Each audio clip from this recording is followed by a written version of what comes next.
Welcome to The Green Rush, a podcast about the intersection of cannabis, the capital markets, and culture. On a weekly basis, hosts Ann Donahoe and Louis Goldberg of KCSA Strategic Communications speak with the CEOs, financial experts, cultural icons, lawmakers, and generally interesting people moving the cannabis industry forward. This week's episode is a panel discussion Louis participated in at the National Cannabis Industry Association's Seed to Sale Institutional Capital Forum that just took place in Boston. Louis participated in a panel moderated by friend of the show and president of the Forefront family, Kris Krane. Louis was joined on the panel by John Lindsay Phillips from RLM Public Relations. Kris led a rollicking conversation about the communications challenges and opportunities in the cannabis industry. This was quite the interesting conversation, so don't sit back, lean forward. Now, on to the show.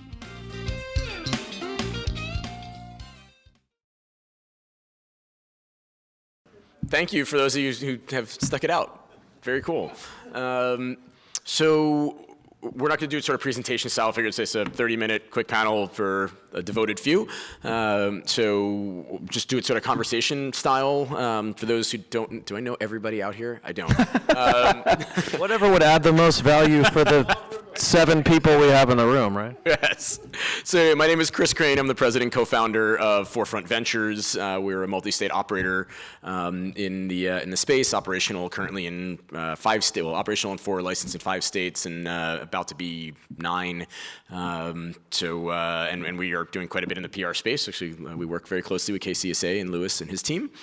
So happy to be moderating this, and I figure we'll pass it off to you guys, and you can introduce yourselves, a little bit about your backgrounds, and I've got a list of questions here we'll just jump right into.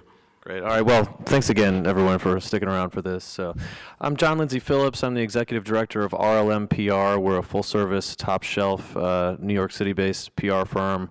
We're highly specialized in new categories, emerging industries, and launches. So obviously the cannabis space is a really exciting area for us. We've been in the space about 5 years now. We work with entities of various kinds. We have some CPG clients. We have some global standalone consumer brands. We work with events like State of Cannabis, Long Beach on the Queen Mary. I don't know if anybody caught Smoke Wallen yesterday. Vertical companies here. Smoke is a client of ours. So yeah, we're really having a great time in the space, and we feel we've been able to prove a lot of value and get a lot of great case studies out of the folks we're working with, and I'll turn it over. Cool. So I'm Louis Goldberg. I'm a partner, one of the owners of KCSA Strategic Communications. We've been in the space for about 6 years. We represent a large swath of the MSOs, the multi-state operators, companies like Acreage Holdings, Curaleaf, clearly Kris's company, and others. We work with the entire ecosystem of the cannabis industry, from companies like Kush and Urban Grow. Literally, we touch the entire supply chain, and we do both public relations and investor relations. So we talk to the capital markets. We think that we stand at the intersection of cannabis, the capital markets, and culture. And we also host a weekly podcast. I'm one of the hosts of it, called The Green Rush, where we interview guys like Kris. Kris has been a regular, and also people like Bruce Linton or Congressman Dana Rohrabacher, ex-congressman, thankfully, Dana Rohrabacher, and Congressman Earl Blumenauer. So we really see the entire cannabis space and work with our clients to use communications to achieve business objectives, whether it's increased valuation or increased liquidity, to help soften the ground from a sales and marketing perspective. You kind of name it, we do it. Don't forget crisis comms, which has been an interesting roller coaster for us. Oh yeah, yes. Yeah, I have a question about that here, actually. Yeah. So before we get into that stuff, though, let's start at the beginning. I mean, this is not your only, for both of you, this is not your only PR work that you do. I'd be curious to hear what's different about cannabis PR than any other business clients you guys have. You want to go first? Sure. Well, obviously, a couple great points that you brought up as well. I mean, in terms of using all the prongs of the services in my toolkit to help clients achieve business goals. I thought a great one was, road shows and investor relations and, capital raise, really using media relations and content and own media and all the tools at my disposal to help, companies that are very aggressively raising capital.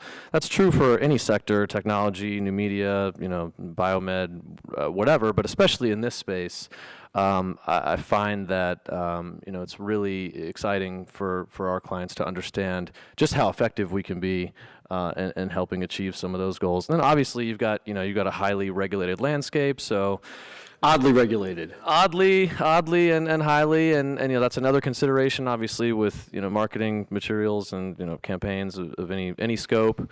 So obviously having experience with that is something that's welcome for our clients. And then I don't know. I'd argue that there's absolutely nothing different about doing PR for cannabis than doing PR for any other industry, as long as you understand the rules, the framework that you're operating in. I said it's an oddly regulated space. It is oddly regulated because you have federal prohibition on one hand and then state and local acceptance on the other. And then when you have state acceptance, you have local communities who won't accept it. So if you understand what the regulatory framework is, the communications tools are exactly the same. Yeah, there's no difference between pitching, Bill Alpert at Barron's, who is an investigative journalist who's now covering cannabis, than pitching Bill Alpert about banking or about gaming or consumer packaged goods. The reporters are reporters. The bookers at CNBC are the same. So there's no difference as long as you understand the language and the framework. And I think the reason why you guys have been successful, why KCSA is successful, is because we are not cannabis PR firms. We are strategic communicators who use the same tools to achieve objectives for cannabis companies. That's absolutely right. Yeah.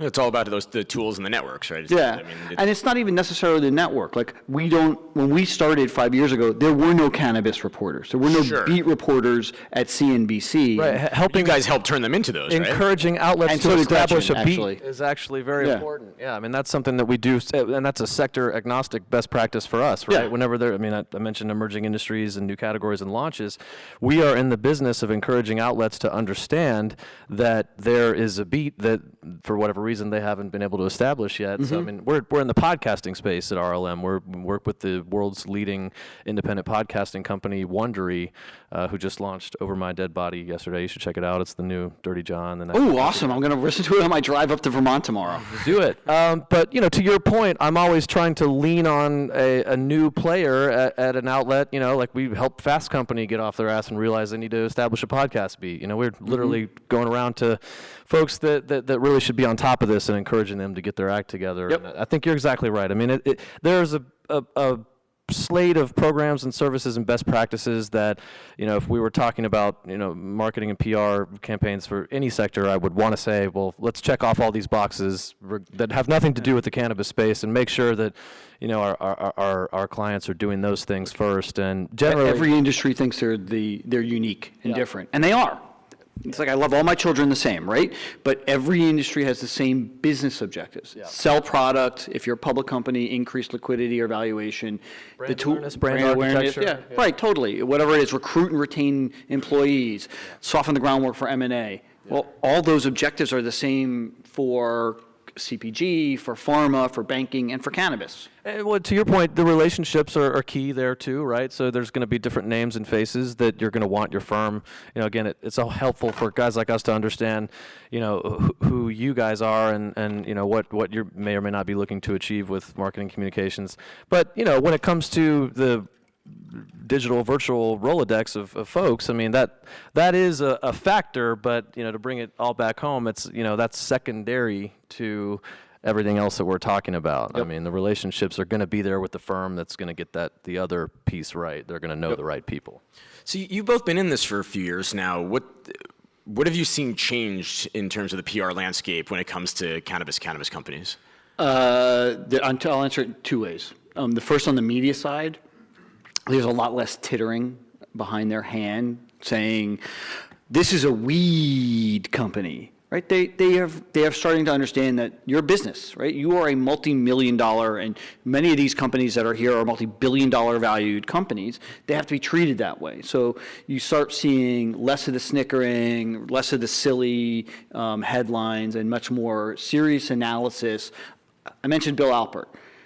There's no way that Barron's would have looked at cannabis 4 years ago. There were public cannabis companies 4 years ago. The CSE has been listing companies since 2012. Mm-hmm. So it's not like they would do that, but there has been a realization that the $75 to $100 billion illicit market is rapidly becoming licit, and as such, they need to cover it. And the reason they need to cover it is at some point, these guys are going to be buying ads in Business Week, and they're going to be buying full-page ads in the Wall Street Journal, and if there isn't a beat, then the salespeople can't sell against that. And on the other side, to answer your question, and I'll let you jump in a second, John, is that the companies are taking this more seriously, right? Mm-hmm. They are not hiring pot PR firms. They're hiring strategic communications firms that understand how to use the levers of communications to achieve business objectives. And you're seeing companies of scale, right? You're seeing Forefront, you're seeing Curaleaf, you're seeing Acreage, you're seeing these companies that are multi-state operators that have aspirations not only to be a national player, but international player. They need to communicate like the company that they aspire to be, not like the companies that they are.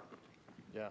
Well, you covered a lot of great ground there. I mean, I think to me, I'll just I'll talk a lot. Yeah, I'll have to in this business. So. It's a helpful skill. But you have to add value. You got to talk a lot, but you got to talk good. Yes. I'll say that education is still so important, right, on the media side, right? So we talked about establishing beats at venues of import to our clients. A big part of that is again, which is something that's rapidly changing in this industry in terms of outlets, learning why they should be in this business, but also how to be in this business, right? I mean, really getting the right, I know Bill, work with him all the time, right?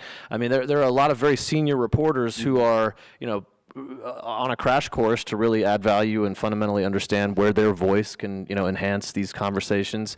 But it's the job of guys like us to put together teams that can, my client is the media as well as my retainer client, right? So what's really important for me is to add value to the media audience and make these reporters, these beats understand that, when I call them, when I write them, I'm going to help educate them on, breaking news and trends and, things happening in the space that are going to really allow them to delight their audience and to add, educational value to the pieces that they're going to write. So I guess the biggest thing that I've seen in recent, the past, especially maybe 2 years, is a very markedly improved commitment on the media side to really allocate the resources and the brain power and the human capital to get there quickly and to really, establish a program to cover this industry. But there are definitely outlets that have yet to really embrace this, right? In a shocking way. I mean, I look at the New York Times. I was going to say, like who? Yeah, the New York Times has done a shockingly shitty job of this. They have. Although they did that massive series, was it 3 years ago or so now, where they did the whole case for legalization, where they ran a series of board. But they don't have a beat reporter. They have freelancers who write for them, but they don't have a full-time beat reporter. Well, I mean, that huge CBD piece that they did in the style section that had my client Foria was just really sophomoric and badly done for the New York Times. I mean, it was disappointing. Well, and you look at the Wall Street Journal. Yeah. They cover the space out of Toronto because that's where the CSE is, right. And they cover it out of LA a little bit, but they don't also have a New York City-based reporter who's covering it from the capital markets perspective, which I find absurd. Well, I mean, take the Times, for example, real quick. I'll just say, are you guys familiar with Nate Popper? I don't know if you guys have read him, but to your point, the Times will do a cannabis story very inconsistently. There's not a dedicated team, right? That's the brain trust over there. I leaned on Nate to write a story about Vertical, which ended up on the front page of the business section of the New York Times, which was a long lead profile of the town of Needles. Nice humble brag. Humble brag, yeah. Well, I mean, you want specifics. I think that's important. That story, we had to, it was like pulling teeth. It was saying, look, you've got a situation where a CPG has gone to the desert Southwest in Needles, California, where Vertical has the Colorado River and unlimited water and power in their backyard of their production facility there. And we had to really make him see that this is a human interest story about a dying desert town that, is getting involved with an industry that it can bet on for the next 20 years. And yeah, you really have to make a very hard run at these people at the times to make them understand why these are important stories. Whereas I think in, 18 months, I don't know if it's post, federal prohibition or whatever, post-prohibition relief, these are stories that in any other industry you would see happening at the Journal. But you look at Bloomberg News, right? Yeah. Bloomberg has done a phenomenal job of this. They have. That's what I was going to ask. Who's doing it right? It depends. So at Bloomberg has completely jumped in. Market Watch is great. You've got 4 or 5 dedicating. You've got Jeanette. You've got Kiana writing profiles now. Motley Fool is doing a good job. It depends. Forbes. Forbes. Hey, look. Yeah. Somebody on this panel has basically a weekly column that's one of the most read columns, and Not weekly. But yeah, a couple times a month. And by the way, his stuff gets read by the president. So One article. Hey, whatever. The one with his name in it. Yes. Yeah. Well, that's how you get him to read. Yeah, that's right. But like the LA Times does a good job of it. CNBC is fantastic. They're a great broadcast. Yeah. Yeah, please. Yeah, go ahead. Open. Yeah. It's very intimate. Intimate. Whatever's going to help you guys the most. Yeah. Those are success stories. Mm-hmm. Not success stories, but those, they got it fairly early. CNBC had their well, the first time I got somebody on CNBC was 2014, and we were, Gretchen over there who works with me, we were arguing about who was first. We got a grower on, and the reason why the grower was on was he was part of a team that was bidding on a New York State license, and the producer of Squawk on the Street had a personal relationship with the need for the plant, a medical need for the plant, and he made it his personal goal to help educate the guys like Andrew Ross Sorkin and Becky Quick and the like, and that opened the floodgates. The other thing is, what really fundamentally changed, I think, was Canopy, the initial Constellation investment, the $400 million that Constellation put into Canopy.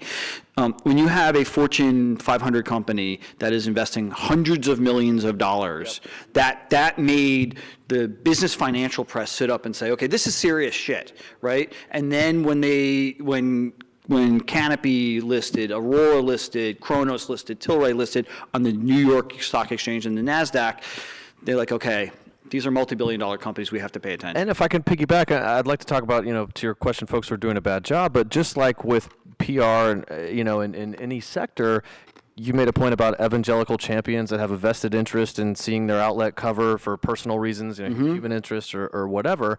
The first time that I did Fast Money with one of my CPG clients, that's a platform at CNBC, I had to hit him with the kitchen sink. I had to say, well, this is a California-based company that can also come in and add value to your audience and talk about the wildfires in their backyard right now, right? So you really got to pull out all the stops in a way that is true for other sectors. I mean, you're not just going to get a booker to pay attention to you, and it's a crowded field in any lane that you're in, but in this industry right now, you really have to put a package together, just absolutely overwhelms a booker or senior editor and says, look, we're going to hit these notes that are, you got to cover the waterfront, essentially. You got to tie it to the news cycle. You got to tie the story to trends in the space, but also greater points of interest to a wider audience beyond, the evergreen messages of your client. And market cap matters.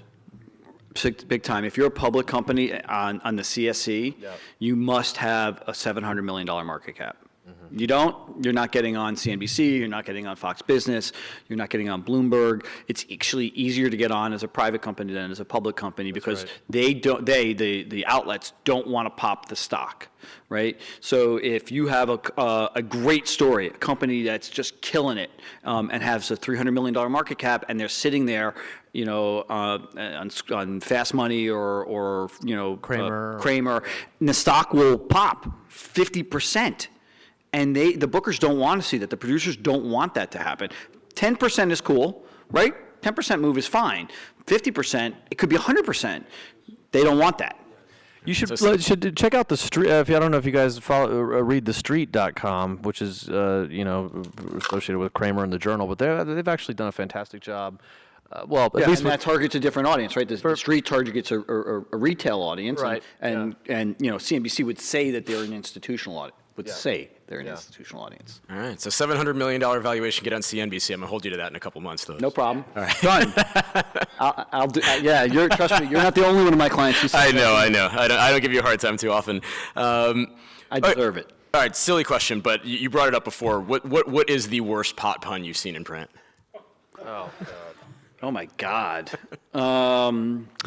When John Boehner joined the board of Acreage Holdings, the New York Post. Of course, it's the New York Post. It said something like, "Is Boehner high? Boehner gets high on acreage," or something like that. And they had the art was they took his picture, they put a bandana on him, they put a joint in his hand. I mean, it was every bad pun you could possibly imagine. It was a great story, but oftentimes, and that's the other thing, is oftentimes the headline doesn't match the body text, right? Because they're two different people. Well, that's by design, essentially, in a lot of cases. Well, it's clickbait.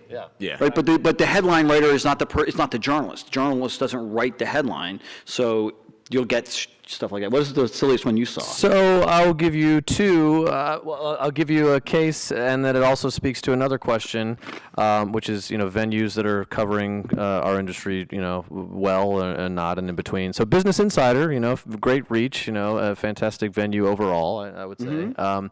Business Insider did an exclusive story for one of my clients I mentioned earlier, Foria, a standalone brand out of Venice, California, that is in the suppository and tincture. How about topical and adult use? Topical and adult use. Well, right. So we did a coming out story for them that was announcing a 400 patient population self-reporting, group, essentially a Harvard study, Harvard doctor study that was looking at a 400 patient group self-reporting population on endometriosis and menstrual cramps and all this stuff. And we did a very scientific, process with them. We really went through, just very buttoned up. And then to his point, the headline, we've got a Harvard doctor, we've got all this stuff. It ends up being, weed tampon. I can't even remember the rest of the headline, but it had weed tampon in it, and we were just like, oh God! I mean, and then the next thing you know, sold a shit ton of it though. It did. I mean, absolutely, and the story got a lot of clicks, and we repurposed the hell out of it, and everybody was happy. But our client initially was shocked, and they thought they were going to lose their relationship with the Harvard doctor that was doing the study because it trivialized, to your point, a very meaty academic story.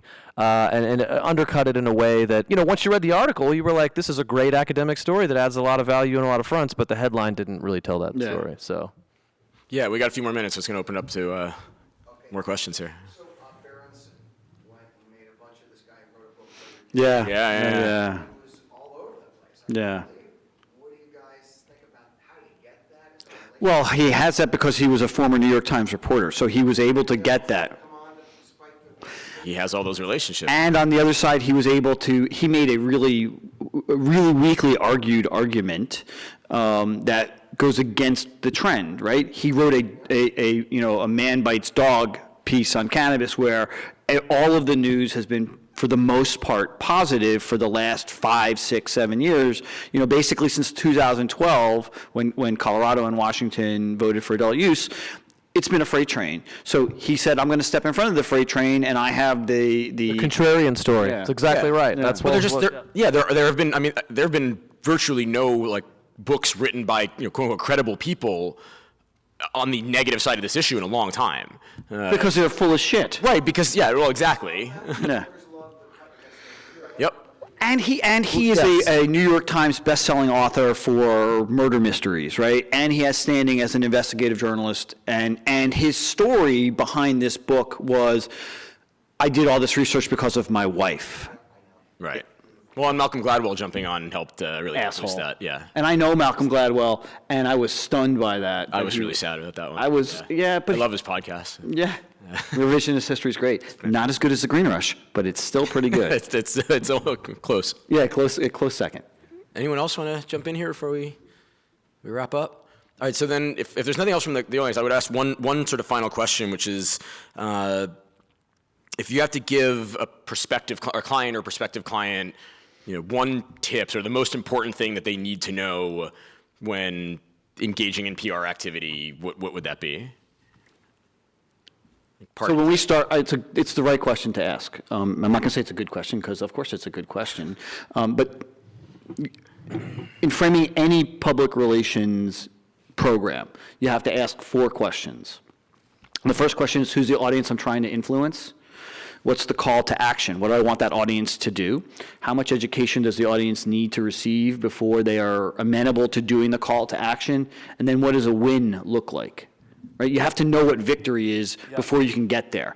And then you can say, okay, these are the building blocks I need to get to a win. But if I don't know who I'm trying to influence, I don't know what they want them to do and what a win looks like, then you're going to waste your money on a PR firm.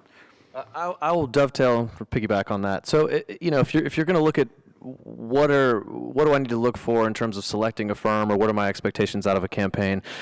I am the executive director at a firm that runs towards metrics, measuring success, and KPIs, right? So I think that is a discussion in the PR world that is often, not a popular one with firms. It's not one that a lot of firms run toward.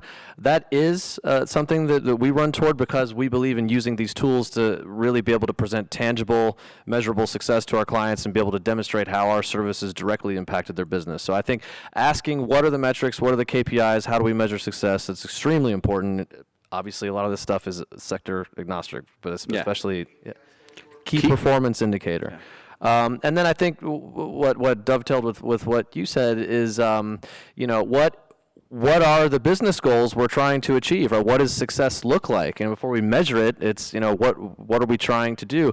And really, if you look at a firm, you need to understand, are they proven? Do they have the case studies? Have they been able to do this for other companies in your lane?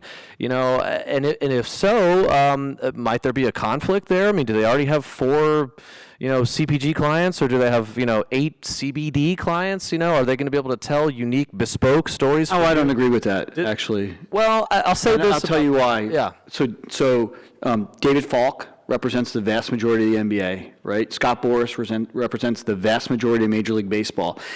If they have the resources to do it, then it's not even great. necessarily the resources. It's the ability to both define and differentiate, right? So when I represent many multi-state operators, right?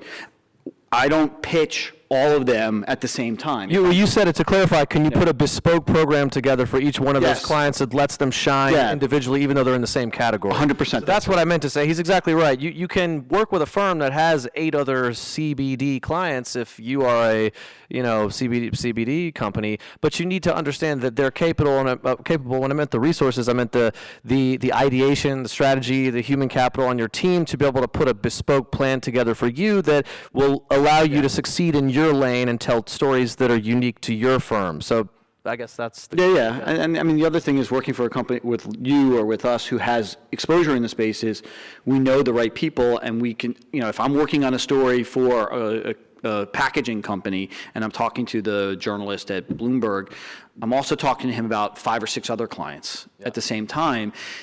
That's the value of working with companies that have exposure in the space. I have to agree with him. So if you're looking at the other side, the other side of the coin that he's talking about is, look, because firms like ours are highly specialized and very, have a lot of expertise, we're able to say, look, I'm going to pitch a roundup or I'm going to have 5 of my clients get inclusions in one feature, because not only do I work with this reporter all the time, but I'll pitch a story that is just my clients, right? Because I can. Yeah. So that's another reason why it sometimes might be a good thing for you to select a firm that has a lot of other players in your kind of similar lane. You just want to make sure that they can, manage the upside and the downside. Yeah. Excellent. Well, thank you. Thanks everyone for sticking it out. Thank you, guys. Great. All right, fine. Yeah.